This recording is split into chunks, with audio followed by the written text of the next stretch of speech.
আসসালামু আলাইকুম। আশা করি সবাই ভালো আছেন। আলহামদুলিল্লাহ আমিও ভালো আছি।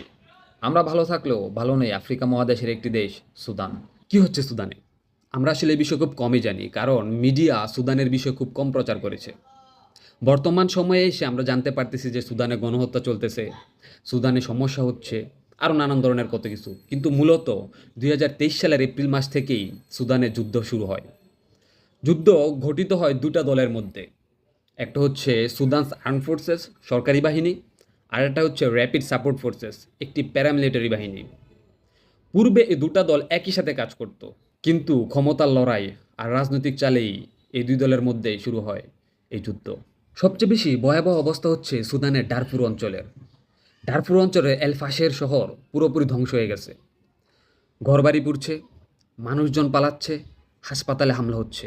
প্রায় 1,20,00,000-এরও অধিক মানুষ নিজেদের বসতবাড়ি ছাড়া।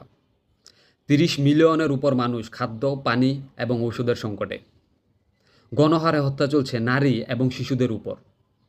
শুধুমাত্র অনাহারে শিশুরা মারা যাচ্ছে। জাতিসংঘ বলছে এলফাসারে শত শত মানুষ হত্যা করা হচ্ছে। এর মধ্যে অনেককে হত্যা করা হচ্ছে শুধুমাত্র জাতিগত পরিচয়ের কারণে। হাসপাতাল, মসজিদ পর্যন্ত নিরাপদ নয়। একে বলা হচ্ছে ইথনিক ক্লিয়ারেন্স, অর্থাৎ জাতিগত নিধন। জাতিসংঘ এবং অন্যান্য সংস্থাগুলো একে যুদ্ধাপরাধ বলছে। বর্তমানে কোনো সহায়তা পৌঁছাতে পারতেছে না সুদানে, কারণ পুরো শহর জুড়ে এখন যুদ্ধের আগুন। আফ্রিকার সবচেয়ে চরম মানবিক সংকটে বর্তমানে সুদান।